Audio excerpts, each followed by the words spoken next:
Bueno, buenos días a todos y a todas. Muchas gracias por acompañarnos en esta sesión de cambio climático y salud que estamos presentando en este Congreso Virtual Iberoamericano de Salud Ambiental. Vamos a compartir aproximadamente un poquito menos de 2 horas con especialistas en la temática que nos van a estar acompañando desde distintos lugares de Iberoamérica, tanto Cristóbal Barcelós de Brasil, va a estar también Julio Díaz Jiménez representando a España, también tendremos a Sandra Peraza por El Salvador y a Natalia Herrera por Argentina, por el Servicio Meteorológico Nacional. En primer lugar, entonces, vamos a escuchar la presentación del doctor Cristóbal Barcelós, que es geógrafo, especialista en salud pública, profesor de la Escuela Nacional de Salud Pública e investigador senior del Instituto de Comunicación e Información en Salud, ambos de la Fundación Osvaldo Cruz. Así que, bueno, un gusto escuchar la presentación de Cristóbal. Adelante.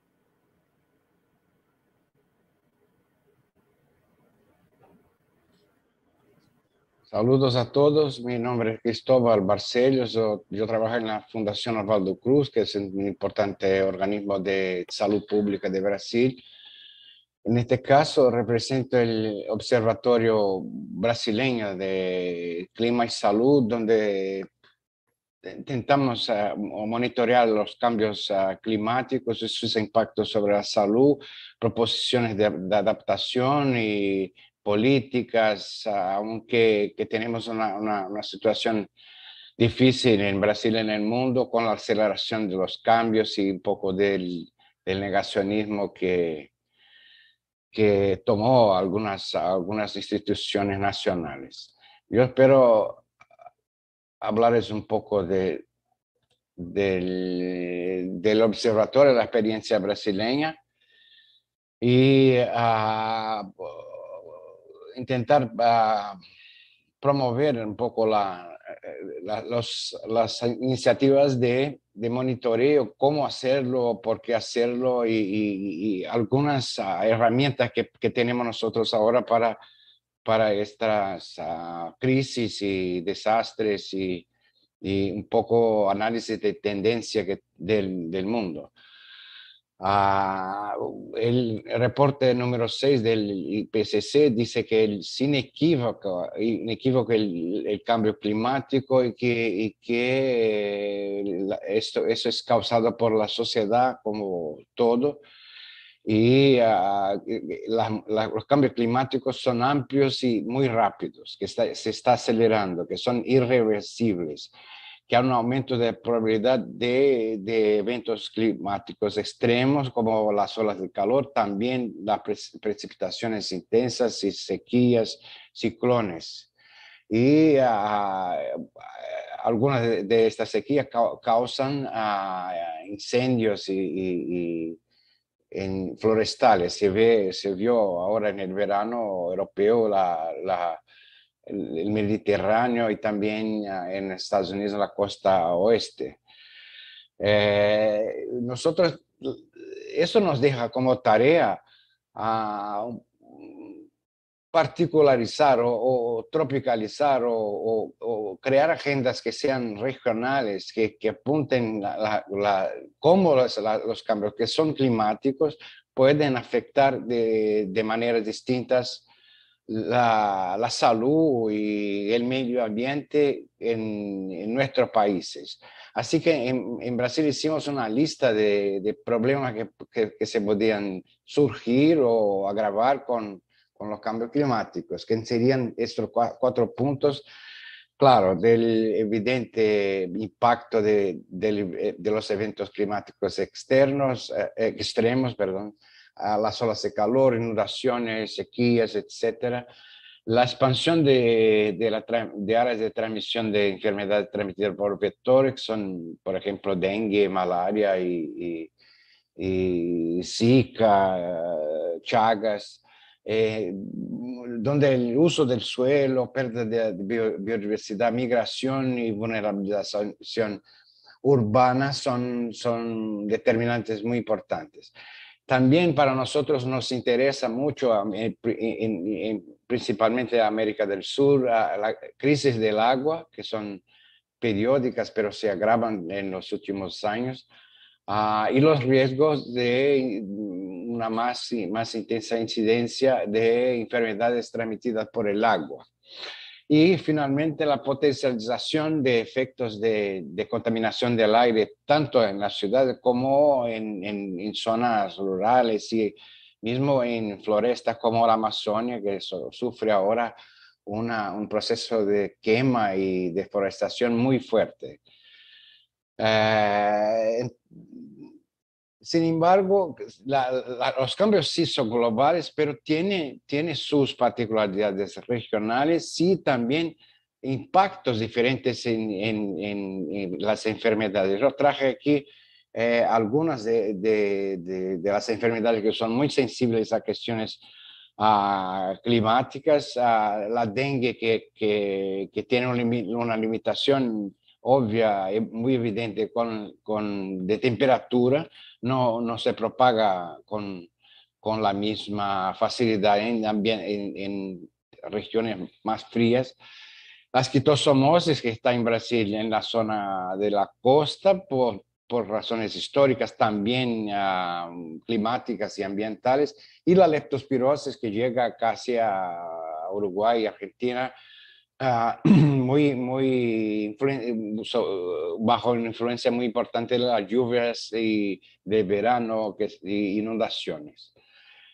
Nosotros en Brasil construimos el Observatorio de Clima y Salud a partir del 2007, empezando con las cuestiones relacionadas con el agua. Hubo una serie de reuniones y talleres con expertos de diversos temas como agua, vectores, aire, los eventos extremos y el objetivo sería para nosotros identificar fuentes posibles de datos y escoger indicadores que con más sensibilidad y especificidad retraten los cambios climáticos. Y hubo a partir de esto, a lo largo del 2010 a 20, una inversión muy importante en tecnologías de información, comunicación, hasta llegar a los días de hoy. Esta es la página de nosotros, los invito a visitarla, y porque allá hay muchos datos y reportes y también materiales educativos y contribuciones para la política nacional de adaptación a los cambios climáticos. Yo traje aquí dos ejemplos muy importantes y graves de esta lista que preparamos sobre qué serían las prioridades en los cambios climáticos en Brasil, pero creo que es una situación que afecta toda América Latina. La dengue fue muy concentrada en la costa brasileña, desde Río de Janeiro hasta el nordeste, Recife, Salvador, Fortaleza, pero ahora, a partir de los 2000, se interiorizó en dirección a Bolivia, Paraguay, también en la Amazonía. Los años más recientes muestran una concentración de la incidencia de casos nuevos de dengue en una región que llamamos el Cerrado, o sea, una especie de sabana brasileña, que es muy seca en el invierno de nosotros y caliente y con lluvias en el verano. Se ve que ese es un cálculo de dónde y cuál fue el crecimiento, la tasa de crecimiento del caso de dengue. Se ve que hubo una alza muy fuerte en la región sur del Brasil, que era una región más fría. Así que la expansión de dengue en dirección al sur muy probablemente es un impacto, un efecto del calentamiento global y se va a las fronteras de Argentina, Paraguay, Uruguay, siguiendo el río Uruguay, siguiendo el Paraná, etcétera. Esto es una preocupación muy grande para el continente porque dengue es muy probablemente el predecesor de otros eventos que son muy, muy graves, que son la infección por chikungunya y Zika, que causan las enfermedades muy trágicas como la síndrome de Guillain-Barré, la microcefalia, etcétera. Y otro ejemplo que podemos un poco debatir sobre qué tecnología tenemos más allá de datos puro salud para monitorear los cambios climáticos y ambientales y qué fuentes de datos tenemos para esto. Este es el ejemplo del monitoreo que hacemos nosotros de sequías en el semiárido brasileño, en la región nordeste, en el interior. Y se nota a lo largo de los últimos años la caída de un índices que se llama índice de vegetación, que se puede monitorear a través de imágenes satelitales. Se ve una caída permanente del índice, claro, hay una baja en general en invierno y alza en el verano con las lluvias. Pero a lo largo de los años se nota el proceso de pérdida de vegetación y de humedad en el suelo. En este periodo, 2013, principalmente se notó un aumento muy grande de casos y muertes de diarrea en la región y enseguida algunas noticias en los periódicos locales aparecieron noticias sobre muertes, contaminación del agua y la falta de agua, interrupción del servicio de suplimiento de agua en la región. Esto para mí, para nosotros fue muy importante porque mostró que algunos datos derivados de sensoriamiento remoto, periódicos y datos de salud se pueden mezclar para obtener un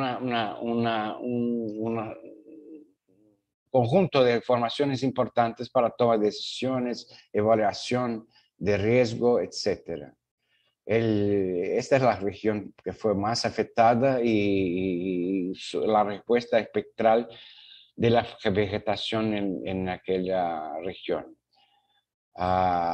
Entonces, ¿qué concluimos nosotros? Que hay el proceso de sequía, enseguida un déficit hidrológico, el agotamiento de fuentes de agua, las aguas remanentes se contaminan, que genera infección, enfermedades graves o brandos que se van a reportar en los sistemas de información.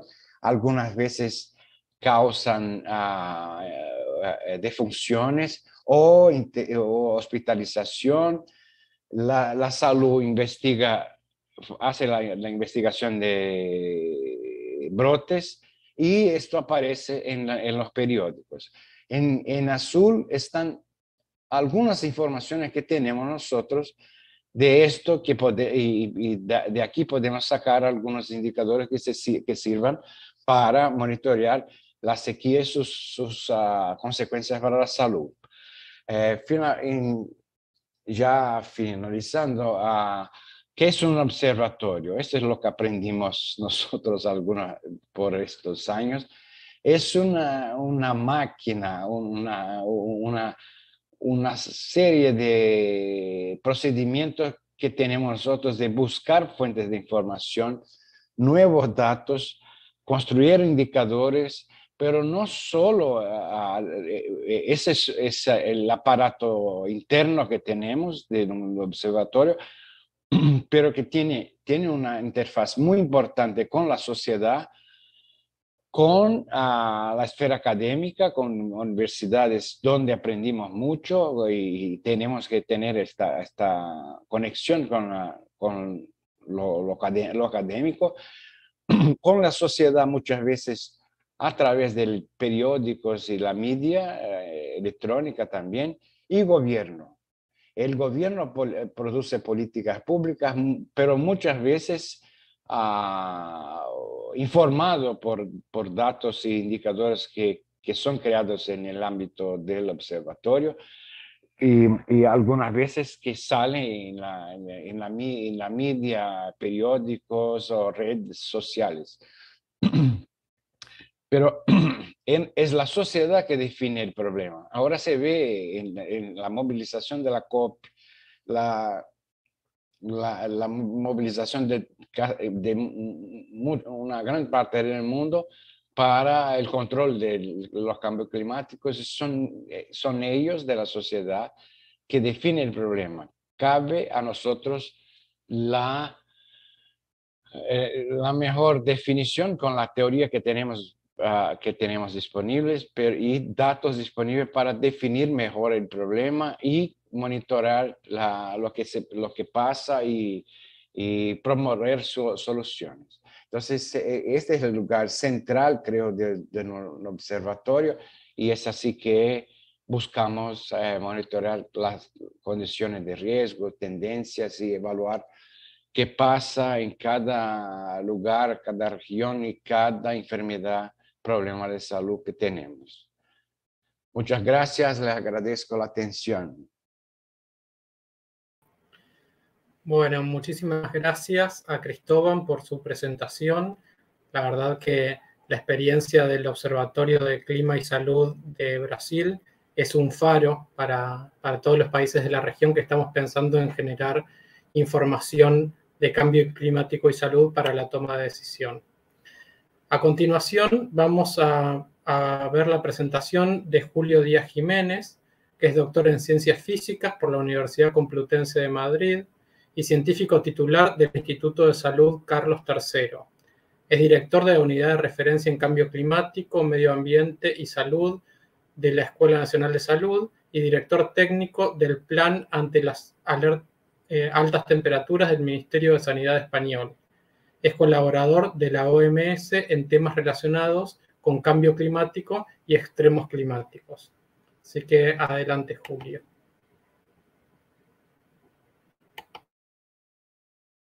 Hola, buenos días. En primer lugar, quería agradecer a los organizadores del Congreso por haber contado conmigo para participar en esta sesión sobre cambio climático y salud.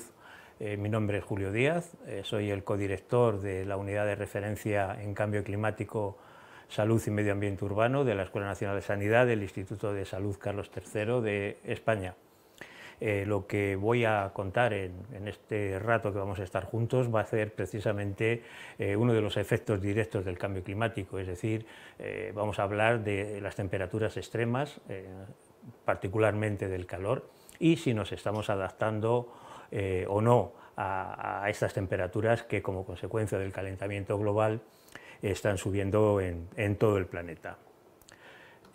Bueno, nosotros ahora mismo estamos situados aquí, en el que la temperatura media de la Tierra ha subido 1,3 grados en relación a los niveles que había de la época preindustrial. Entonces, según lo que hagamos en las emisiones en los próximos años, iremos hacia un horizonte en el que la temperatura suba más de 4 grados, que sería con las emisiones más desfavorables, los SSP 7585, o si somos bastante más conservadores, nos podríamos quedar en torno a los 1,9 grados, si bien prácticamente la inmensa mayoría de las simulaciones están diciendo que con las emisiones que ya tenemos y con el ritmo que se prevé, que aún cumpliendo con los objetivos podríamos conseguir, estaríamos cerca ya de los 2,3 grados. De hecho, en España hemos pasado, en el periodo 2011-2020, se produjeron 1.430 récords de temperaturas por encima del percentil 95, lo que se llaman récords cálidos.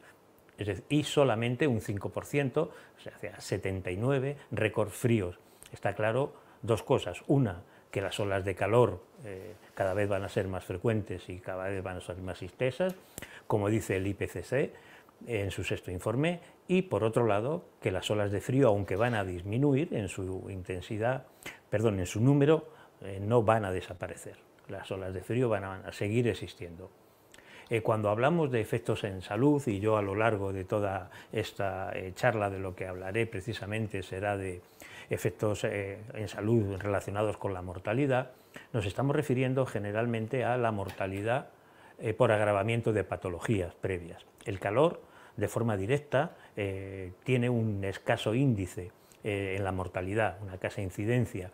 Pues, por ejemplo, si hablamos de la ola de calor que asoló Europa en el año 2003, que en España causó 6.600 muertes, de esas 6.600 muertes, únicamente cerca del 2%, unas 150 muertes, fueron por golpe de calor. El resto fue por agravamiento de otras patologías, fundamentalmente patologías respiratorias, patologías cardiovasculares, patologías renales, patologías neurológicas. Es decir, que el calor, al igual que la contaminación atmosférica, generalmente lo que hace es agravar otro tipo de enfermedades. Si nos centramos en qué forma tiene la distribución de temperatura frente a la mortalidad, por ejemplo, en este sistema de ejes X y, en el eje X yo pongo la mortalidad máxima diaria y en el eje Y las muertes que se han producido a esa temperatura, esto tiene claramente una forma de V. Y hay dos temperaturas que son clave. Una, la temperatura de mínima mortalidad, que es la temperatura, en este caso máxima diaria, a partir de la cual se produce una inflexión, pasamos de disminuir la mortalidad a aumentar, esa sería la temperatura de mínima mortalidad. A la izquierda estarían representada la mortalidad atribuible al frío, a la derecha la mortalidad atribuible al calor, y en el caso del calor hay otra temperatura a partir de la cual ese incremento de la mortalidad se realiza de forma brusca. Es lo que nosotros llamamos la temperatura umbral o temperatura de definición de ola de calor. Y lo que ocurre es que estas temperaturas, tanto la temperatura de mínima mortalidad como la temperatura umbral de definición de ola de calor, varían de un lugar a otro. No son constantes para todos los sitios, en cada lugar hay una temperatura de mínima mortalidad y una temperatura umbral de ola de calor. ¿Cómo se calculan esas temperaturas umbrales? En un principio, en la ola de calor del año 2003, lo que se pensaba o lo que hicimos para empezar a trabajar con umbrales de definición de ola de calor era que la definición de temperatura de ola de calor era la misma que la temperatura meteorológica, es decir, el percentil 95 de las series de temperatura máxima. Entonces, cuando se superaba ese percentil 95, bueno, decíamos que había una ola de calor. Lo que hemos visto después de algunas investigaciones, vimos que eso no era así en todos los lugares, que en unos lugares era el percentil 95, el otro será el 93, el otro será el 97, el otro será el 84. ¿De qué dependía? Bueno, hay múltiples factores que explican a qué temperatura empieza a fallecer la gente por calor, y hay múltiples factores que hacen que no sea siempre ese percentil 95, sino lo que hay que hacer es calcularse para cada lugar cuál es esa temperatura a partir de la cual la mortalidad por calor empieza a aumentar de una forma estadísticamente significativa. Si así lo hacemos, esta sería la gráfica de la izquierda, representa la evolución temporal de la mortalidad en una ciudad española, en Bilbao, Y aquí es el proceso de preblanqueo de las series y determinación de la temperatura a partir de la cual este incremento es estadísticamente significativo. En el caso, ejemplo que tenemos aquí, pues serían 30 grados para el caso de Bilbao. O, por ejemplo, en el caso de Madrid estaríamos hablando de 34 grados. Así se determinaría la mortalidad por calor, así se determinaría la mortalidad, la temperatura de definición de ola de frío. Bien, pues si nos calculamos esa mortalidad y esos diagramas de dispersión para todas las provincias españolas, vemos que estas son sus temperaturas. En Madrid 34, 36 en Girona, 32 en Barcelona, 26 en Coruña o 40 grados en Córdoba y 40 grados en Sevilla. Por lo tanto, ¿esto a qué me lleva? Me lleva a que no siempre ese es el percentil 95, como decíamos antes. Si en algunos casos es el 90, en otros es el 82, el otro es en el 85. Si nos calculamos cuál es el riesgo asociado a esa mortalidad para cada una de esas temperaturas, podemos determinar cuál es el impacto del calor en cada una de las provincias españolas en el periodo 2000-2009, que es nuestro periodo de referencia. Y aquí están calculadas cuál es esa mortalidad en ese periodo de 10 años. La mortalidad atribuible al calor en España, en el periodo que hemos cogido de referencia, son 1.300 muertes cada año. ¿Eso es constante? No. Estamos viendo que por determinados factores, que luego analizaremos en profundidad, estamos viendo que cada vez en España es menor la mortalidad atribuible al calor. Se ha pasado de una mortalidad de en torno a un 14% por cada grado de esa temperatura que llamábamos temperatura umbral, hemos bajado a prácticamente un 2%, de un 14 a un 2. ¿A qué se debe esto? A múltiples factores. Múltiples factores. Por un lado, la existencia de planes de prevención. Por otro lado, la cultura del calor, es decir, que la gente sepa que el calor mata. Por otro lado, las mejoras socioeconómicas, las mejoras sanitarias y, por supuesto, la educación ambiental, el hecho de conocer qué hay que hacer en el caso que cuando se produce una ola de calor. Nosotros podemos interpretar esta variación, esta disminución de la mortalidad atribuible al calor a lo largo del tiempo como una adaptación a ese calor. Y aquí está la clave de todo lo que vamos a ver a continuación. Aquí en la primera gaussiana, y por ejemplo la mortalidad atribuible al calor sería esta cuña de aquí. Vamos a poner un ejemplo. Supongamos que esta temperatura son 34 grados Celsius de temperatura máxima. Esto que me dice que a partir de 34 grados va a haber un incremento de la mortalidad atribuible al calor. ¿Qué ocurre si como consecuencia de cambio climático, del calentamiento global, se desplaza 2 grados? Pues que ya la mortalidad atribuible al calor ya no sería esta cuña de aquí, sino que los 34 grados representaría la probabilidad de que ocurran este mayor número de olas de calor. Por lo tanto, esto lo que me está diciendo es que si yo sigo manteniendo las mismas temperaturas de definición de ola de calor, cada vez voy a tener más olas de calor. Pero ¿qué ocurre si la temperatura, como consecuencia del calentamiento global, sube 2 grados, pero también lo hace la temperatura de definición de ola de calor? En vez de 34, 36, pues que el mismo tendría esta cuña aquí, roja, granate, y eso lo que me diría es que no han aumentado las olas de calor. Por lo tanto, si yo consigo que el ritmo al que aumenta la temperatura como consecuencia del calentamiento global coincida con el ritmo al que sube la temperatura de definición de ola de calor, no habrá más olas de calor y por lo tanto no habrá más mortalidad asociada al calor. Cuando esos dos ritmos coinciden es lo que nosotros llamamos adaptación completa. Y así lo tenemos explicado.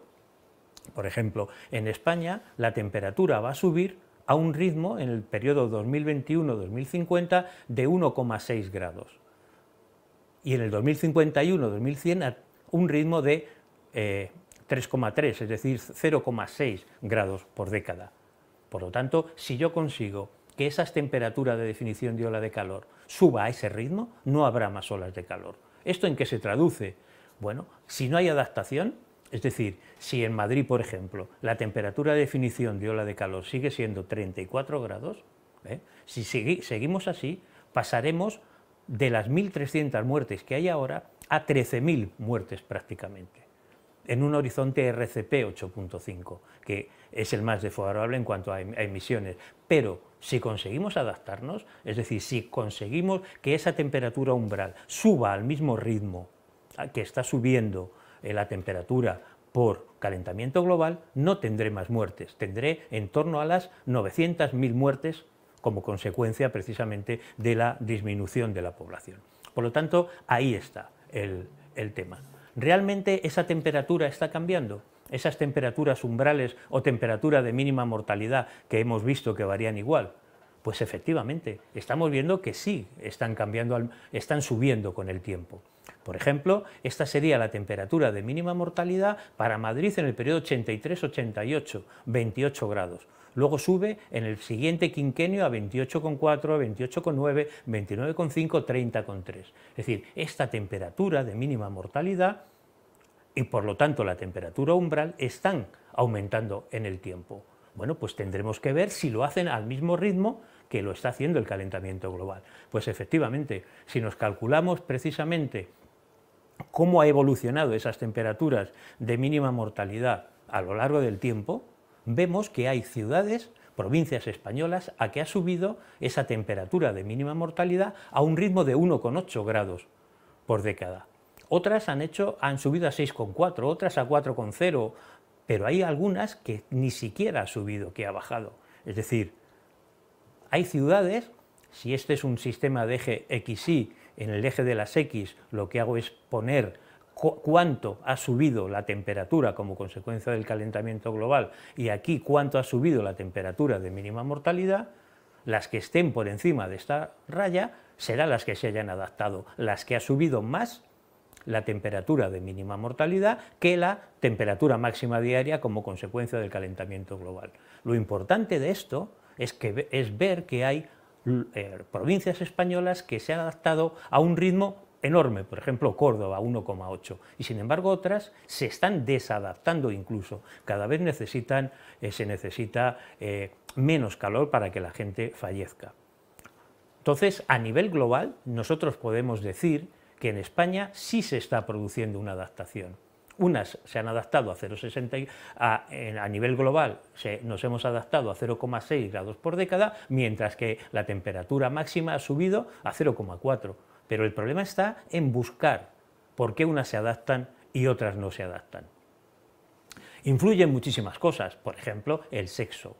Hemos visto que las mujeres tienen una temperatura de mínima mortalidad más baja que los hombres y se adaptan, en este caso, a un ritmo parece que un poco menor, pero esto lo estamos estudiando, pero hay 1000 factores que influyen. Según la WHO, la Organización Mundial de la Salud, en su último informe nos dice que hay que buscar las razones a escala inferior a la menor escala posible, a una escala cada vez más baja, a una escala local. Nosotros, precisamente esto es lo que estamos estudiando en estos momentos. ¿Por qué se adaptan unos lugares mejor que otros? Hay 1000 factores. Por un lado, hay razones ambientales, por ejemplo, el calor que hace, la aridez del terreno, cuestiones demográficas, el envejecimiento, cuestiones sanitarias, la soledad, el estatus de salud de esa región, socioeconómicas, el nivel de renta, la pobreza, la precariedad, los estilos de vida, también razones urbanísticas, calidad de edificación, rehabilitación, la existencia o no de zonas verdes y zonas azules. Todo esto lo que nos está diciendo es que hay ciudades que se adaptan mejor. ¿Qué es lo que sabemos de momento? Lo que sabemos es que parece que la mayor adaptación se da en las zonas rurales frente a las zonas urbanas. Se adaptan mejor las zonas rurales que las urbanas. Sin embargo, el impacto del calor es mucho mayor en las zonas urbanas que en las zonas rurales. ¿Qué factores influyen para que unas se adapten mejor y haya más impacto, sin embargo, en las mismas zonas? Pues influyen factores como el tipo de vejez, por ejemplo. En las zonas rurales hay mayor vejez, la vejez es más activa, está mejor su salud, hay una red social más estrecha entre las personas que puede haber en una ciudad. Las viviendas, por regla general, en el ambiente rural están mejor preparadas que en un ambiente urbano. Además, en el ambiente rural los estilos de vida son más saludables, hay menos contaminación ambiental y el entorno está bastante más naturalizado. Ahora mismo el reto precisamente está en ver qué factores modificables puedo utilizar para conseguir la adaptación en todos esos lugares, ver qué diferencia, como veíamos antes, a Córdoba de Valladolid, y modificar aquellos valores, aquellos factores que pueda modificar. Por ejemplo, la demografía no se puede modificar, pero sí el nivel de renta, sí la calidad de la edificación, sí las mejoras en las infraestructuras, sí las mejoras sociosanitarias, para conseguir que se produzca la adaptación, porque si nos adaptamos no habrá más mortalidad por calor. Nada más, despedirme, muchas gracias por su atención. Este es mi correo, por si necesitan cualquier estudio de los que hemos trabajado aquí, j.diaz@icti.es, y esta es nuestra cuenta de Twitter, @ensgismao, en el que subimos pues estudios en relación a adaptación al calor, contaminación atmosférica, en general a cambio climático y salud. Muchas gracias por su atención. Bueno, veíamos la presentación de Julio, excelentes conceptos presentados, y la verdad que por lo menos para la experiencia que venimos teniendo en Argentina en relación a evaluar los impactos de las temperaturas extremas en la mortalidad, el trabajo que vienen realizando desde España ha sido también un faro en nuestro trabajo. Siguiendo con esta temática de las temperaturas extremas y sus impactos en la salud, ahora vamos a abordar un aspecto particular que tiene que ver con la exposición laboral. Para eso vamos a escuchar a Sandra Peraza, que es licenciada en Química y Farmacia por la Universidad de El Salvador, cuenta con una maestría en Administración de la Educación por la Universidad Pedagógica de El Salvador, y con una maestría en Salud Ocupacional por la Universidad Nacional Autónoma de Nicaragua-León. Se desempeña como analista de agentes químicos, físicos y biológicos en ambientes laborales. Es representante nacional del programa regional SALTRA y también se desempeña como coordinadora del Centro de Salud Ocupacional y Ambiental SALTRA de El Salvador desde el año 2012. Así que damos paso a la presentación de Sandra. Buen día, asistentes al primer Congreso Virtual Iberoamericano de Salud Ambiental. Mi nombre es Sandra Peraza, soy docente de la Universidad de El Salvador y les voy a presentar el tema enfermedad renal crónica de causa no tradicional. ¿Es una epidemia influenciada por el cambio climático? Desde el año 2000 hay reportes de una extraña epidemia de enfermedad renal crónica no tradicional que afecta sobre todo a hombres jóvenes de edades entre los 20 a 40 años, en su mayoría trabajadores agrícolas y que no padecen las enfermedades que provocan la enfermedad renal crónica tradicional. Ellos presentan esa característica, no son diabéticos, no presentan enfermedades cardiovasculares como la hipertensión y tampoco padecen de obesidad.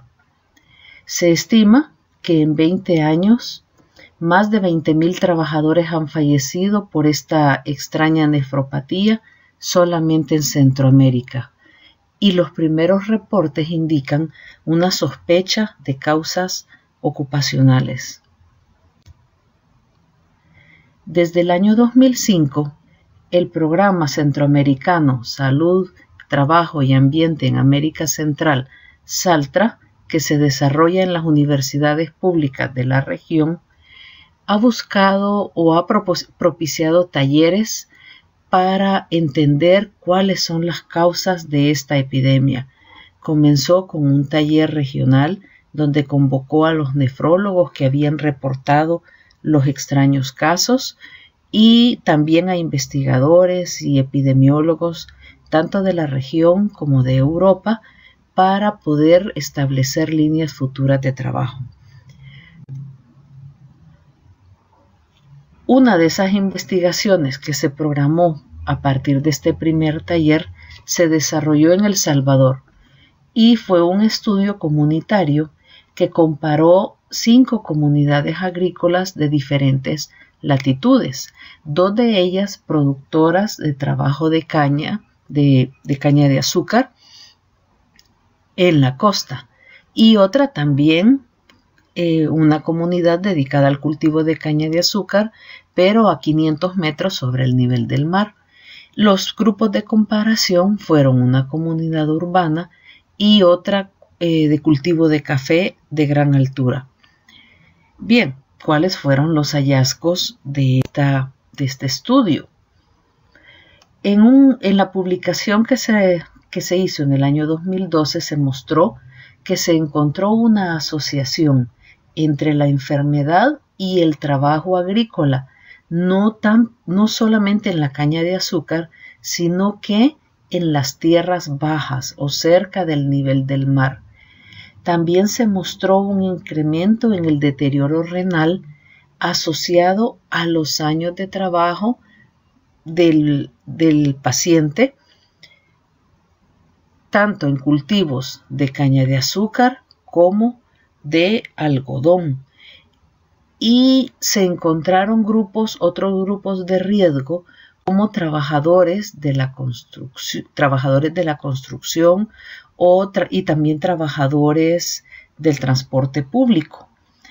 Por lo tanto, la conclusión de este trabajo fue que el desempeño de las actividades con un alto gasto metabólico, o sea, trabajo extenuante en ambientes cálidos, unidos a un agotamiento repetido y deshidratación, podría ser el factor causal clave. También el programa SALTRA, desde el año 2012, ha propiciado la integración de investigadores en todo el mundo, y a raíz de los talleres que SALTRA convocó, se conformó un consorcio para la epidemia de nefropatía en Centroamérica y México. Este consorcio ha permitido fomentar los trabajos multidisciplinarios y también con investigadores provenientes de universidades de Europa, Estados Unidos, en apoyo a los investigadores regionales. Una de las investigaciones que surgió de esa colaboración internacional fue un estudio de biopsias renales en pacientes del Hospital Nacional Rosales, que es el principal hospital nacional de referencia en El Salvador. Este estudio mostró una fisiopatología renal totalmente diferente a las que se conocían a la fecha, o las que son producidas por las causas ya tradicionales que les mencioné antes. En esta nefropatía o en los pacientes de enfermedad renal crónica no tradicional, se pudo observar un daño túbulo-intersticial y una esclerosis glomerular con cambios isquémicos. Esta esclerosis glomerular no es igual o no es consistente con las intoxicaciones a metales pesados como el plomo y el cadmio que ya se conocen. Por lo tanto, se determinó que esta nefropatía no se conoce precedentes a la fecha. También un estudio hecho con animales de experimentación, con ratones en Estados Unidos, mostró resultados muy interesantes. En este se compararon dos grupos de ratones. Uno de ellos, ambos grupos se sometieron a estrés por calor durante el día. A uno de los grupos se le proporcionó agua a libre demanda. Los ratoncitos estaban sometidos al estrés por calor, pero podían estar consumiendo agua durante todo el día, mientras que el grupo de comparación no se les suministró agua hasta el final de la jornada, cuando ya eran retirados de la exposición a estrés por calor. Ambos grupos al final ingerían la misma cantidad de agua, pero los ratones que tomaban agua a libre demanda no sufrieron daño renal, mientras que los ratones que tomaban agua hasta el final del día mostraron en sus biopsias los mismos hallazgos de el daño túbulo-intersticial que se encontró en el estudio de pacientes en el Hospital Nacional Rosales, lo que indica que el estrés térmico está asociado a la enfermedad renal crónica no tradicional. En una encuesta realizada por el programa Saltra en trabajadores de la región centroamericana, se encuestó alrededor de 2.000 trabajadores por cada uno de los países de la región. Esta encuesta mostró que la exposición a la radiación solar y a altas temperaturas eran los riesgos higiénicos predominantes en todos los países de la región, más aún que la exposición al ruido o a la manipulación de sustancias tóxicas o sustancias químicas. Si nosotros vemos los datos más en detalle, podemos darnos cuenta que que casi el 40% de los trabajadores, o más, a veces el 50% de los trabajadores, están expuestos a la radiación solar, sobre todo los hombres. Esta proporción toma como consideración que la exposición es más del 60% de la jornada laboral. Entonces podemos darnos cuenta que la exposición a radiación solar es realmente un problema de exposición serio en la región centroamericana, sobre todo para los hombres. Debido a eso, ante la evidencia que les he mostrado anteriormente, una organización llamada la Isla Network y que ha sido conformada por investigadores de todo el mundo, ha dedicado su trabajo a prevenir los efectos del estrés térmico en grupos de trabajadores, mientras que al mismo tiempo se dedica a investigar a profundidad las causas de la enfermedad renal no tradicional. ¿Cómo se ha llevado a cabo este trabajo? Con estudios de intervención. El primero de ellos fue realizado en El Salvador entre los años 2014 a 2017 y se le llamó Programa WE, que significa Work Efficiency o trabajo eficiente. En este programa que se desarrolló en Ingenio El Ángel, se reclutaron cuadrillas de cortadores, de trabajadores dedicados a la corta de caña para implementar el programa y poder ver los efectos de la deshidratación y buscar otras causas de enfermedad. Pero ya les explicaré más a detalle en qué consiste esta intervención. El otro programa que fue posterior al programa WE y que todavía se está desarrollando desde el 2018 a la fecha, se llama Programa Adelante o Iniciativa Adelante. Este se está desarrollando en Nicaragua, en el Ingenio San Antonio. También bajo la misma perspectiva que el WE, pero un poco más completo. Ahora les explico qué se ha trabajado en estos. Se ha determinado que desde las 8 de la mañana las condiciones climatológicas superan los 28 puntos del índice temperatura globo bulbo húmedo o WBGT por sus siglas en inglés.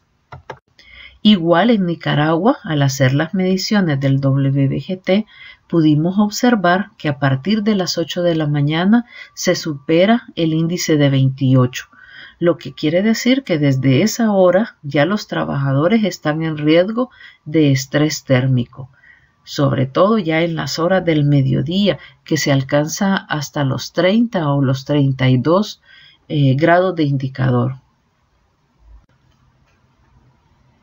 Las condiciones climáticas y la elevada demanda metabólica de las tareas de los trabajadores propician el estrés térmico, que lleva a la hipertermia cuando se superan los 38 grados centígrados de temperatura corporal nuclear.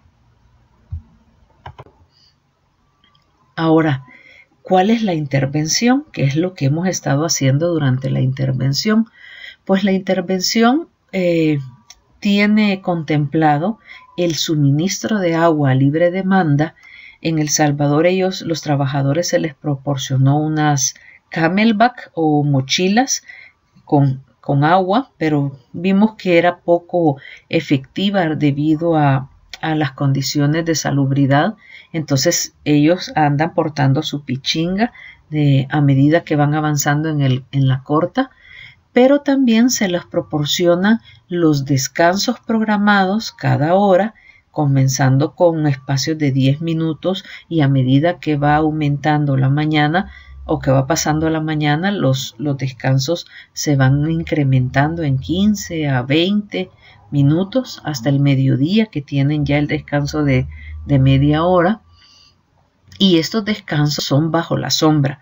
Se les proporciona canopies que van moviéndose en la medida en que va avanzando el corte de caña, para que tengan siempre cercana la sombra y la utilicen.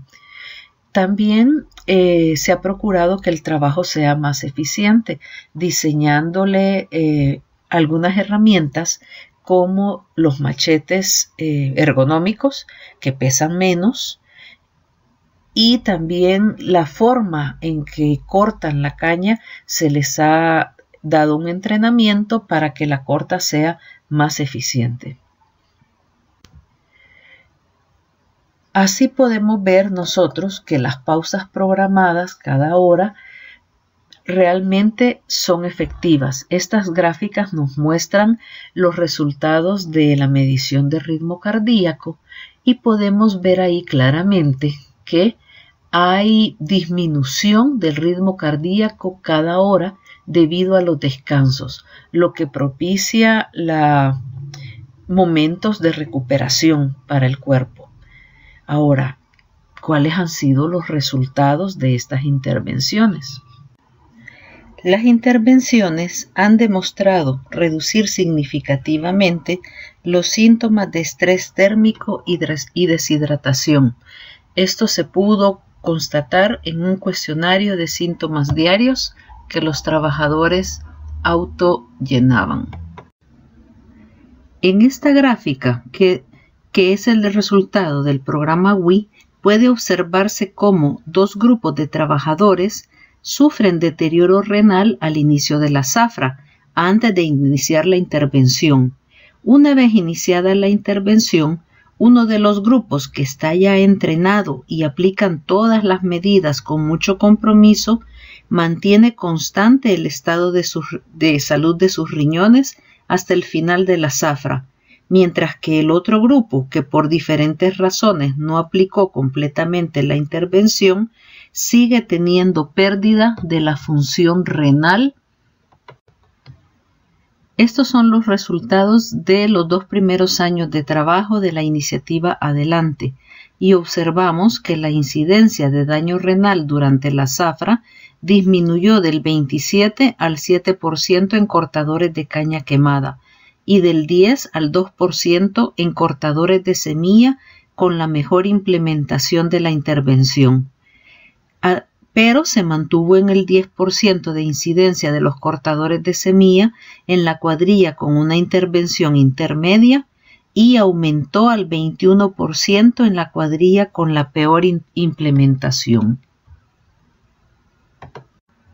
Se prevé que con el aumento de las temperaturas por el cambio climático, la epidemia se extenderá a zonas geográficas y a poblaciones ocupacionales que actualmente aún no están siendo afectadas. Esto si no se toman las previsiones necesarias. Muchas gracias. Bueno, excelente la presentación de Sandra. Ha generado muchas preguntas en la audiencia que vamos a abrir a continuación de la presentación de Natalia Herrera.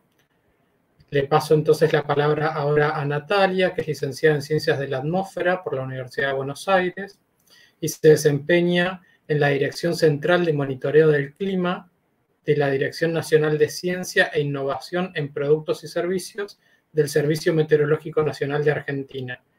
La presentación de Natalia va a ser complementaria a las que veíamos anteriormente, más centradas en aspectos sanitarios, en este caso, cómo los servicios meteorológicos pueden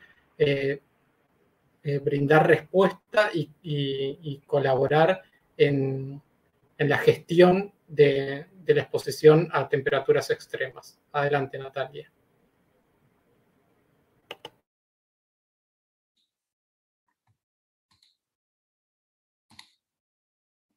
Hola, buenos días a todos. Mi nombre es Natalia Herrera, soy licenciada en Ciencias de la Atmósfera y trabajo en el Servicio Meteorológico Nacional de Argentina. Les voy a contar la experiencia de Argentina en cuanto a los sistemas de alerta temprana por extremos de temperatura y salud. Acá, hacia el 2009-2010, teníamos un sistema de alerta sobre olas de calor y salud para la ciudad de Buenos Aires, que en el año 2014 se replicó para la ciudad de Rosario. Esto fue gracias a un estudio que hicieron Almeida, Rusticucci y Suaya, en donde se analizó la mortalidad diaria asociada a la temperatura máxima y mínima en Rosario y en Buenos Aires. Ellos encontraron una relación entre la temperatura y la mortalidad diaria en forma de U. Quiere decir que la población es susceptible tanto a temperaturas muy bajas en la época invernal como en las temperaturas muy altas en verano. Y a partir de estos gráficos pueden decir que en qué momento, en qué temperatura se dispara el pico de la mortalidad. Y encontraron estos valores: para Buenos Aires 30 grados la máxima y 22 la mínima, y para Rosario 32 grados la máxima y 22 grados la mínima. A partir de estos datos, ellos pudieron generar este sistema de alerta sobre olas de calor y salud con estos umbrales de temperatura. En la página del Servicio Meteorológico se veía así, como era solo una localidad, estaba el estado en que estaba, si era naranja, rojo, amarillo o verde, y también había unas recomendaciones del Ministerio de Salud. Y bueno, según el alerta que sea, decía qué riesgo tenía la población. Luego, en el 2015, hicimos un trabajo, gente del Ministerio de Salud, con gente del Servicio Meteorológico Nacional, y también participaron varias universidades, un trabajo donde analizamos la mortalidad por las olas de calor del semestre cálido 2013-2014 en las regiones del centro y norte de la Argentina. Y algunos de los principales resultados fueron que encontramos 1.877 defunciones en exceso. Después encontramos las causas de defunción, se dieron con riesgo significativamente incrementado por enfermedades respiratorias, cardiovasculares, cerebrovasculares, insuficiencia renal y diabetes. También encontramos que el riesgo de morir se incrementaba con la edad, que en 4 jurisdicciones fue significativo para el grupo de 60 a 79 años, y en 6 jurisdicciones para mayores de 80 años. También encontramos que en enero y febrero el riesgo fue mayor para los varones con respecto a las mujeres, y que en 13 de las 19 jurisdicciones que analizamos se incrementó el riesgo de morir. Los resultados de este trabajo los pueden encontrar publicados acá en este link que les dejo acá abajo. Y bueno, gracias a este estudio, lo que dijimos fue, bueno, hay que extender este sistema de alerta que estaba solo en Buenos Aires y Rosario, porque ahora ya tenemos evidencia de que en el resto del país también están afectando las olas de calor. Antes que nada quiero definirles qué es una ola de calor y de frío. Hay muchas definiciones, pero el Servicio Meteorológico adoptó esta definición, que es llamada ola de calor al periodo en el cual las temperaturas máximas y mínimas son iguales o superiores, por lo menos por 3 días consecutivos y de forma simultánea, al percentil 90. Este percentil está calculado a partir de datos diarios en los meses desde octubre hasta marzo del periodo 61-2010. Esto quiere decir que a cada localidad se le asocia un valor de temperatura máxima y un valor de temperatura mínima a partir del cual, si se supera esos valores por 3 días consecutivos, hay una ola de calor.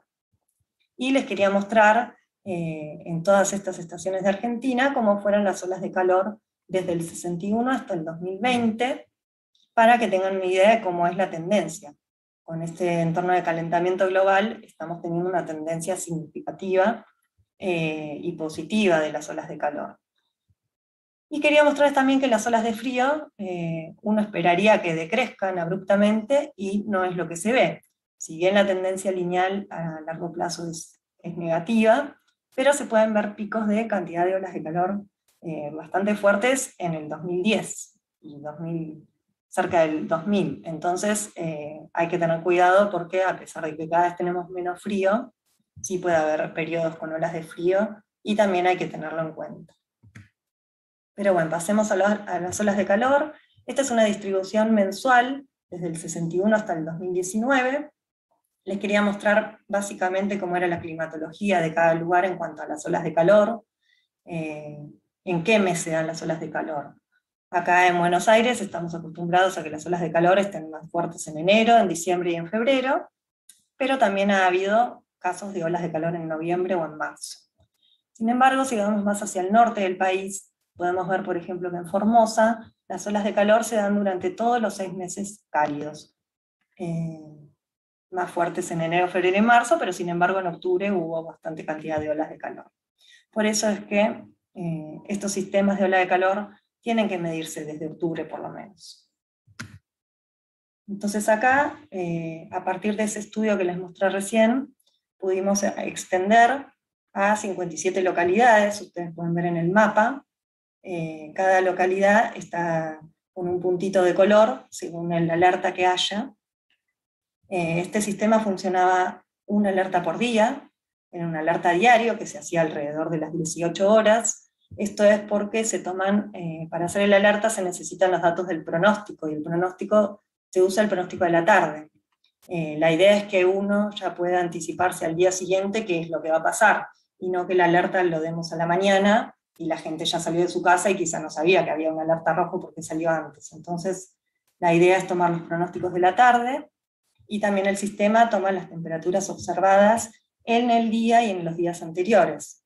¿Por qué? Consideramos que una alerta es amarillo, por ejemplo, si tenemos 3 días con ola de calor ya se ha pronosticado. Por ejemplo, si hasta hoy no hubo calor, pero ya se pronostican 3 días que van a superar los umbrales que determinan la ola de calor, entonces ya ahí se larga una alerta amarillo. Lo mismo es si ya tenemos un día observado de ola de calor y hay un pronóstico a 2 días de que sea ola de calor, entonces también ahí se larga la alerta amarilla. Hablamos de alerta naranja cuando tenemos 3 días con condiciones de ola de calor, y también hay un pronóstico de continuidad. O sea, hasta hoy se observó una ola de calor y mañana también va a seguir, entonces ya eso sería una alerta naranja. Y el alerta rojo se habla cuando tenemos, por ejemplo, una ola de calor ya observada, que fue extrema. O sea, extrema decimos que es cuando en vez de superar el percentil 90, se supera el percentil 95. O sea, es una ola de calor que duró quizá 3 días, o que está durando 3 días, pero con valores mucho más altos a los que se define una ola de calor para esa localidad. O también puede ser rojo cuando ya tenemos una ola de calor que persiste en el tiempo, por ejemplo, que ya tiene 5 días observados y sigue habiendo pronóstico de que va a seguir la ola de calor. Todos estos criterios, que en realidad están bien detallados en la nota técnica que acá les indico dónde está. Ustedes pueden revisar en la nota técnica, está todo el detalle de este sistema de ola de calor. Bueno, acá son las recomendaciones que da el Ministerio de Salud ante casos de ola de calor. Y les voy a mostrar un ejemplo de cómo fue el verano 2017-2018 en la ciudad de Buenos Aires. Ustedes pueden ver acá en el mapa, las temperaturas máximas son estas. Esto va desde el 21 de diciembre del 2017 hasta el 31 de marzo del 2018. Y pueden ver la marcha diaria de temperatura máxima y mínima. Y también en línea punteada pueden ver los umbrales del percentil 90. También en estas franjas rojas que se ven verticales, esas son las 4 olas de calor que hubo en la ciudad de Buenos Aires. Quiero comentarles antes que nada, es muy raro que haya 4 olas de calor en un verano. En general puede no haber, o puede haber 1 o 2 olas de calor, pero 4 es raro que haya. Así que tenemos un buen ejemplo para ver cómo funciona el sistema de olas de calor y salud acá en la ciudad de Buenos Aires, que fue justo el verano que se lanzó. Y bueno, lo que podemos ver es que justo antes de que haya una ola de calor, en todos los casos, 1 o 2 días previos ya había una alerta amarilla o naranja. ¿Ven? Y también lo que se puede ver, o sea, estuvieron bien alertadas días antes, las olas de calor. También pueden ver que en marzo las temperaturas estuvieron lejos de llegar a los umbrales del percentil 90, y las alertas fueron verdes. O sea, es lo que uno espera también, que no haya falsas alarmas. Y acá hay un periodo en el cual vemos muchas alertas amarillas seguidos, pero si pueden ver, las temperaturas estuvieron muy cerca de los umbrales del percentil 90. Es más, acá la temperatura máxima sí superó el percentil 90 en varios días consecutivos. El hecho es que como la mínima no lo superó, no se consideró ola de calor, pero tampoco está mal advertir como amarillo porque realmente estuvimos cerca de tener una ola de calor. Entonces, como ven, el sistema está pudiendo detectar bien las olas de calor y las situaciones de calor. Y este es otro ejemplo. Para el año siguiente pueden ver que hubo solo una ola de calor, y también fue bien advertida 2 días antes. ¿Qué pasa acá? Acá hubo 3 días con la alerta naranja y sin embargo no vimos a nivel climatológico una ola de calor. Esto es porque la alerta naranja, en general todas las alertas, se calculan con los datos estimados del día, porque uno cuando hace la alerta a las 7 de la tarde no tiene en realidad el dato de la temperatura máxima observado. El dato de la temperatura máxima se da recién a las 9 de la noche, y este sistema sale a las 6, 7 de la tarde. Entonces hay que hacer una estimación. Esta estimación se hace tomando todas las temperaturas diarias de la estación, y a la máxima se le suma 1 grado. Por eso es una aproximación, que quizás sumándole 1 grado llegó a ser ola de calor, pero en la realidad no fue 1 grado más. Entonces, esas son las diferencias. Pero, sin embargo, haber anunciado un naranja y que no fue ola de calor, pero miren los valores cómo estuvieron por encima del percentil 90, tampoco se lo ve mal. Y después pueden ver que acá estos son 151 días, que van desde el 1 de noviembre del 2018 hasta el 31 de marzo del 2019, en los cuales solo se sacaron 6 alertas amarillas y 6 alertas naranjas. O sea, consideramos que no está habiendo una sobreproducción de alertas, y eso está bueno, porque si estuviéramos todo el tiempo en alerta ya deja de ser creíble el sistema.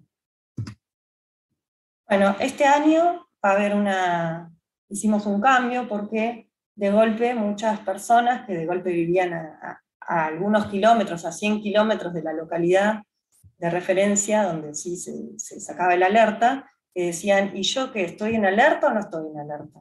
Entonces consideramos que era importante poder llevar este sistema a que sea a nivel áreal, y que todo el mundo pueda saber en qué color de alerta estaría comprendido. Entonces lo que hicimos fue, acá pueden ver en el mapa de la izquierda verde, que el país está dividido en 168 áreas. Estas áreas son las que se usan para hacer el pronóstico, y también para sacar alertas de otras variables como lluvia, vientos. Entonces lo que hicimos fue tomar esas mismas áreas y agruparlas, ¿no? Porque nosotros ya sabemos que las situaciones tanto de calor como de frío ocurren bastante homogéneas en el espacio, no es como la lluvia, que acá llovieron 100 milímetros y a 10 kilómetros no llovía nada. La temperatura es bastante diferente, o sea, cuando viene una ola de calor o un periodo cálido afecta a toda la zona por igual. Entonces, en este mapa de colores ustedes pueden ver en puntitos negros todas las localidades en las cuales sí se calcula el sistema de alerta por olas de calor y salud, por temperatura extrema y salud, va a ser ahora, y ese resultado se extrapola a toda la región que está pintada del mismo color. Acá tienen un mapa que es una situación de prueba, porque todavía, desde que se lanzó este nuevo sistema de temperaturas extremas, todavía no hubo una alerta, entonces todos los días ahora está el mapa en verde hasta que llegue a haber alguna situación de calor, pero bueno, se vería así las áreas todas pintadas. Bueno, luego de hacer ese estudio por temperaturas extremas, por calor y salud, también dijimos que estaría bueno poder presentar cómo va a ser el sistema para frío. Para eso tuvimos que hacer una investigación para ver si había un aumento en la mortalidad cuando había frío extremo. Y bueno, hicimos este trabajo, análisis de la mortalidad asociada a bajas temperaturas en la República Argentina en el periodo 2005-2015. Tomamos 21 ciudades a lo largo de todo el país y analizamos la mortalidad general por grupos de sexo, edad, causa de muerte. Y no solo tomamos las olas de frío, sino también los días fríos. O sea, un día frío sería un día en el cual las temperaturas máximas y mínimas están por debajo del percentil 10. También tomamos rezados de 7 y de 14 días posteriores a dichos eventos. Esto es porque en la literatura se habla de que los periodos fríos afectan con un rezago bastante más largo que para el caso del calor. ¿Sí? La gente quizás primero se enferma y hasta que termina muriendo pasan bastantes días. Entonces los principales resultados de este trabajo fue que el grupo de mayor de 65 años fue el que mostró mayor impacto. En los 7 días posteriores a un día frío, el riesgo de muerte aumentó en la mitad de las ciudades, y que las olas de frío se asocian con un aumento más pronunciado en el riesgo de morir en los siguientes 7 días en 8 ciudades, y en 10 ciudades en los siguientes 14 días. Entonces, bueno, a partir de estos resultados fue que decidimos hacer el sistema también para temperaturas extremas en la fase fría, y esto va a salir publicado en el 2022, en abril de este año. La idea es que estos sistemas ahora queden fijos todo el año, no solo que el sistema de frío quede de abril a septiembre y el de calor de octubre a marzo, debido a que puede llegar a haber una ola de calor en septiembre o en abril, o puede llegar a haber también una situación de frío extremo en marzo o en octubre. Entonces, este sistema lo van a poder ver en el Servicio Meteorológico, publicado recién a partir de abril de este año, pero bueno, durante este año ya estuvimos haciendo las pruebas y estuvo funcionando a nivel interno, y para chequear que funcione todo bien, así que ya estamos listos para salir con este sistema a partir de abril del 2022. Bueno, eso fue todo. Muchas gracias. Bueno, muchísimas gracias a Natalia por su presentación. Con esto terminamos la parte expositiva y vamos a abrir un espacio de intercambio, de preguntas y de diálogo entre los y las expositoras.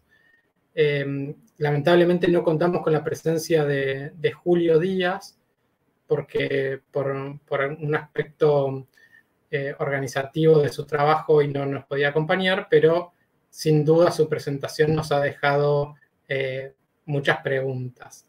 Si les parece, he ido recogiendo algunas de las preguntas que han ido saliendo en el chat. Voy a, en primer lugar, hacerle una pregunta a Cristóbal. Esta pregunta la hacía Nilda Gait, de Argentina, y dice que en Córdoba se vio a través de los años un crecimiento por animales ponzoñosos relacionados a altas temperaturas, superando 38 grados. ¿Ustedes también?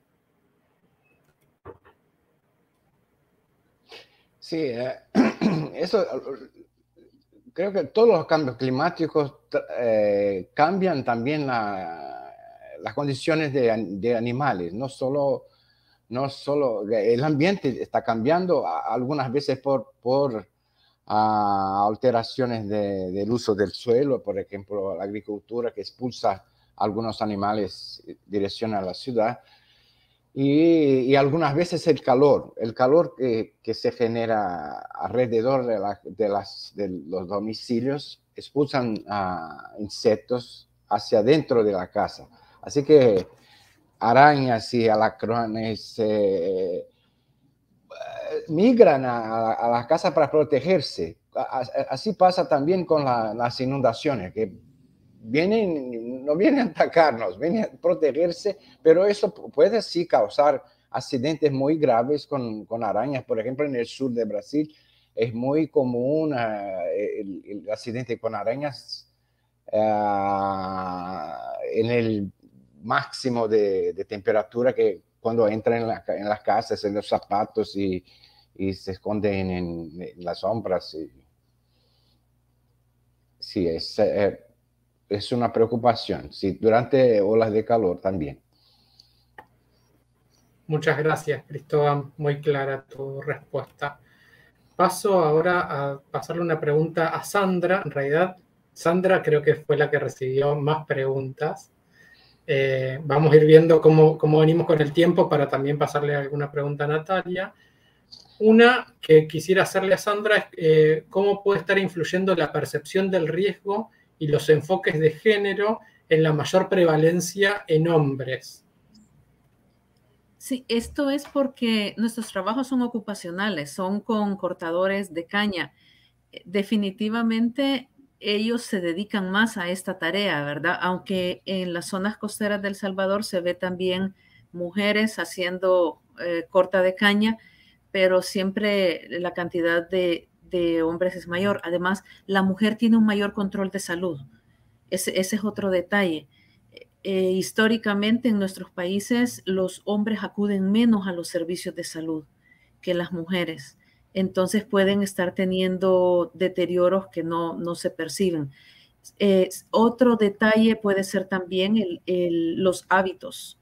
Los hábitos. Entonces, a pesar de que en el estudio comunitario vimos esa clara diferencia, también en la de los trabajadores se puede observar que la mujer tiende a cuidarse un poco más que el hombre a sí misma.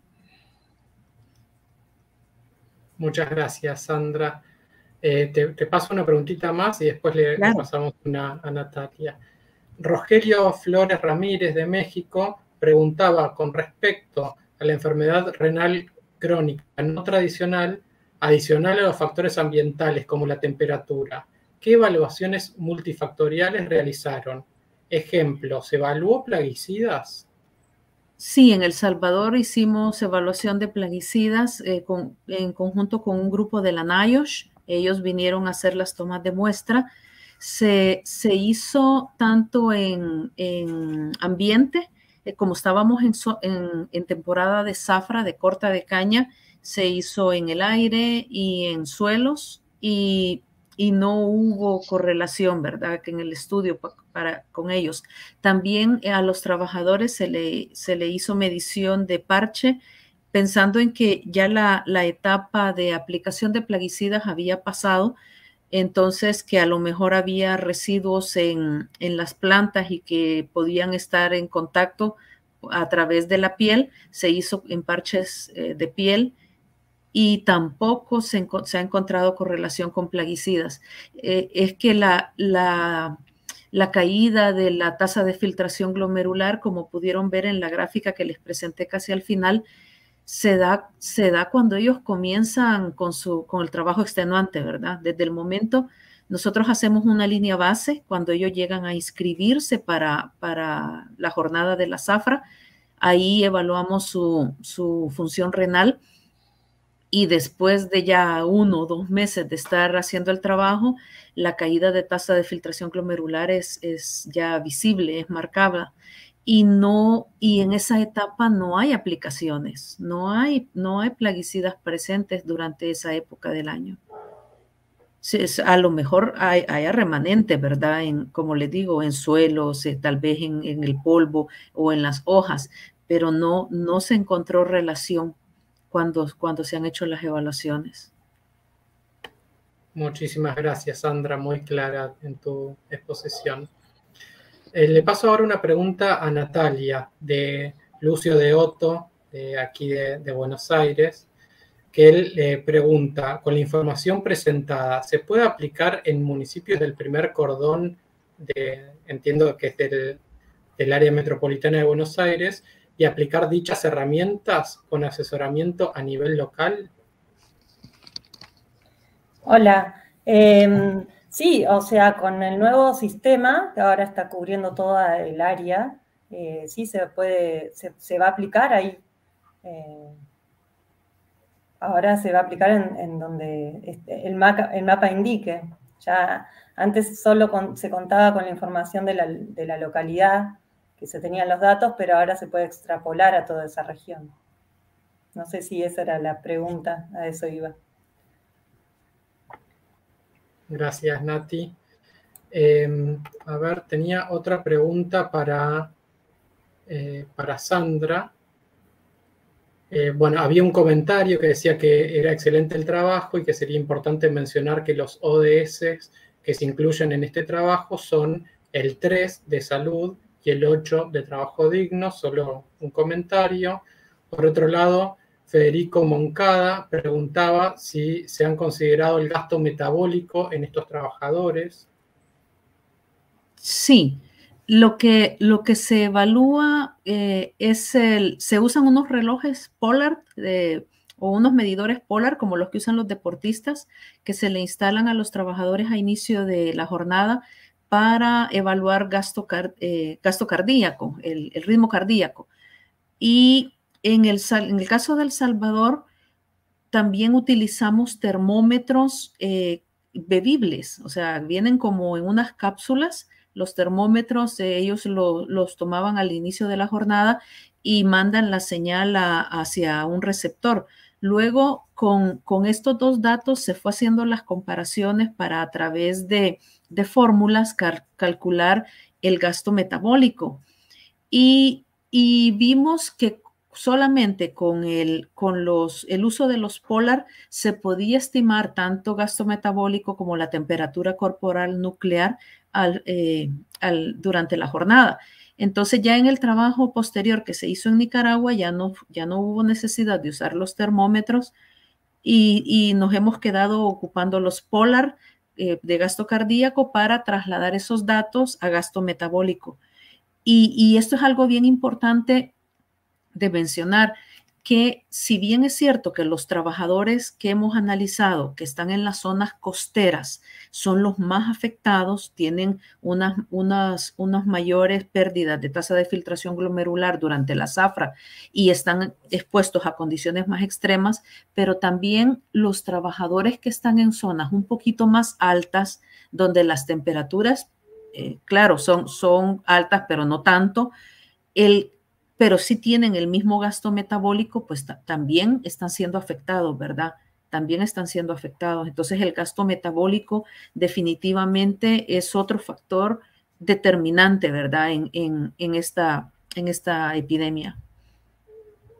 Muchísimas gracias, Sandra. La verdad que tu trabajo es admirable y nos deja un montón de preguntas, sobre todo a quienes estamos trabajando en esto desde otras latitudes, porque nosotros tenemos la presunción de que hay un aumento en el riesgo de exposición a temperaturas extremas en los trabajadores rurales, en trabajadores de la construcción, en Argentina, pero no tenemos estudios de este tipo. Entonces, bueno, nos dejas un montón de inquietudes. Y también recupero en relación al fallo renal, más allá de que vos estás estudiando un tipo de patología renal que no es la tradicional, en el estudio que comentó brevemente Natalia, que hicimos para mortalidad por olas de calor, encontramos que se incrementaba significativamente el riesgo de morir por fallo renal. Entonces, evidentemente, hay una plausibilidad biológica que está explicando esta relación entre temperaturas extremas y mortalidad. Sí.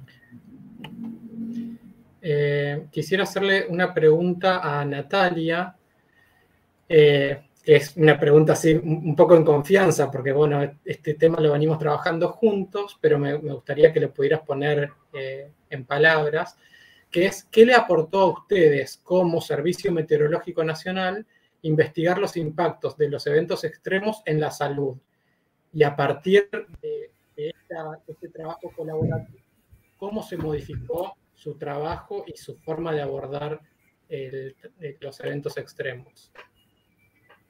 Bueno, la verdad estamos en contacto con el Ministerio de Salud desde el 2015 y cambió todo, porque hasta ahora, hasta ese momento yo calculaba las olas de calor, de frío y hasta ahí. Y yo creo que ver cómo impacta en la salud, en la morbilidad, en la mortalidad, hace que todos estos datos meteorológicos tomen otro sentido. Y se puede ir más allá de lo que es los números en cuanto a temperaturas, sino ver cómo pueden afectar a la salud y está mucho más está mucho mejor hacer el informe sabiendo que también podemos aplicar los resultados para disminuir la morbilidad o la mortalidad.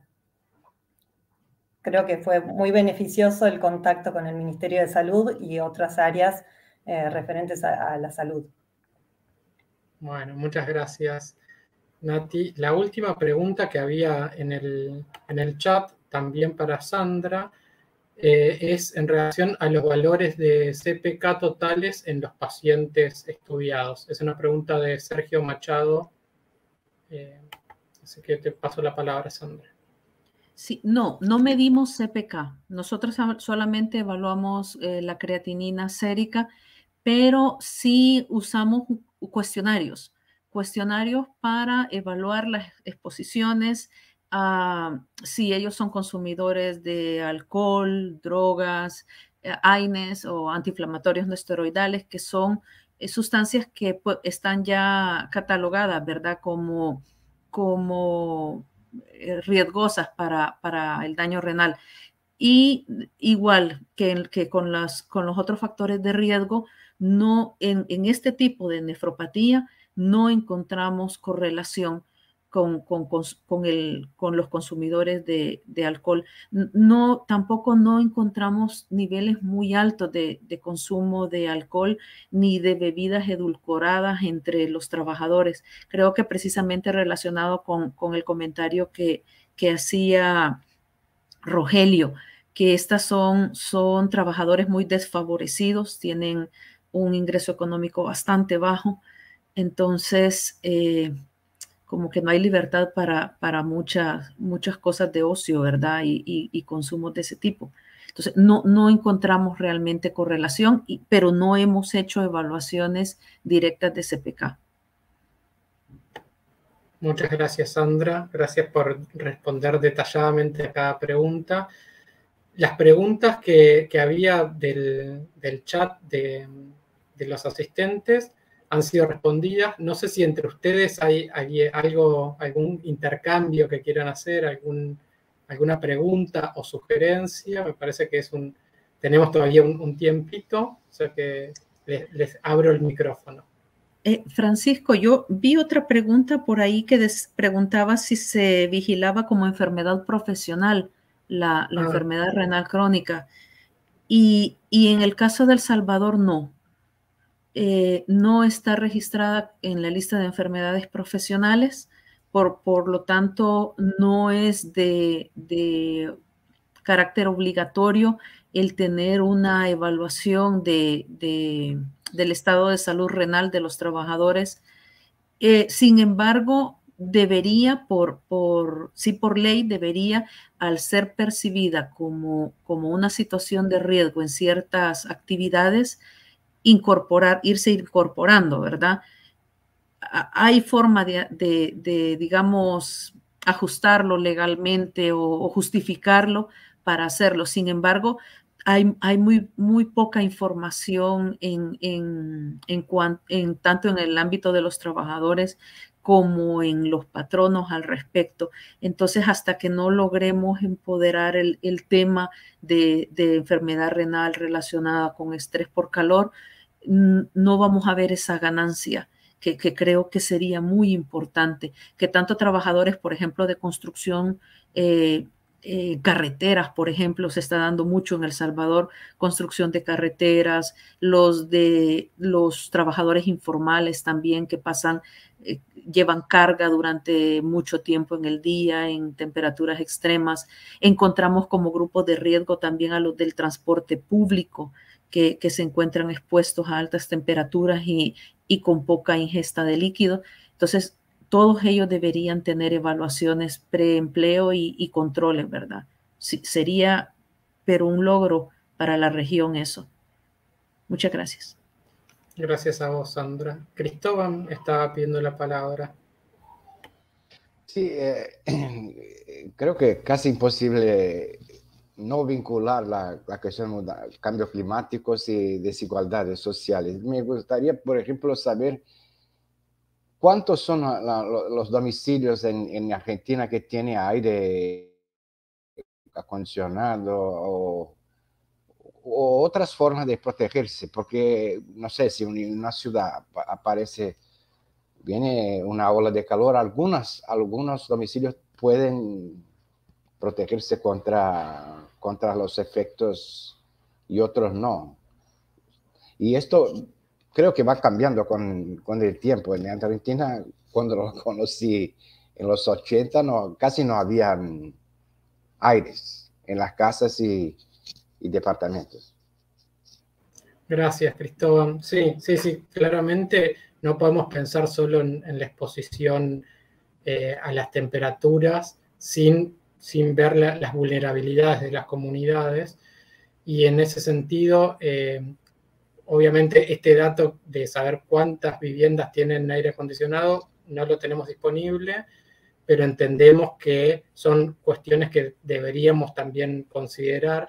En ese sentido, me parece que la presentación de Julio nos aportó algunas cuestiones en relación a ver esos otros factores concomitantes que aumentan el riesgo frente a la exposición al calor extremo.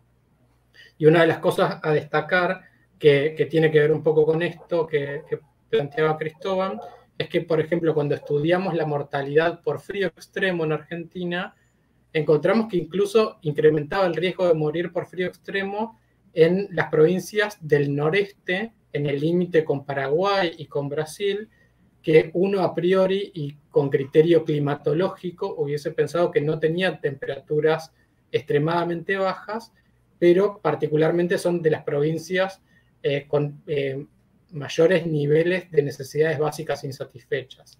Entonces, quizás lo que está explicando ese incremento en la mortalidad no es solo las temperaturas extremadamente bajas, sino la capacidad que tienen esas comunidades para afrontar ese tipo de eventos.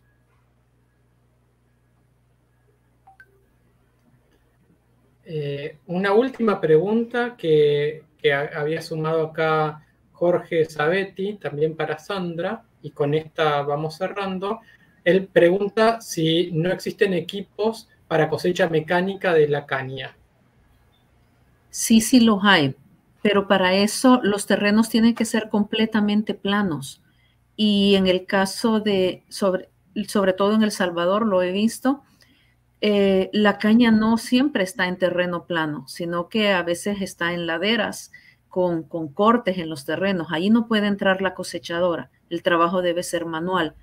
Además, en Nicaragua pudimos observar que aunque haya corta mecanizada, siempre quedan residuos de caña en el campo después de que pasa la máquina.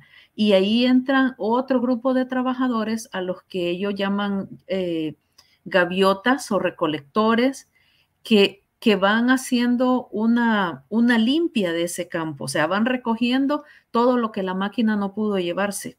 Y entonces tenemos a otro grupo de riesgo ahí, tal vez con menos gasto metabólico, pero que sí recorren grandes cantidades de terreno caminando bajo las mismas temperaturas extremas, ¿verdad?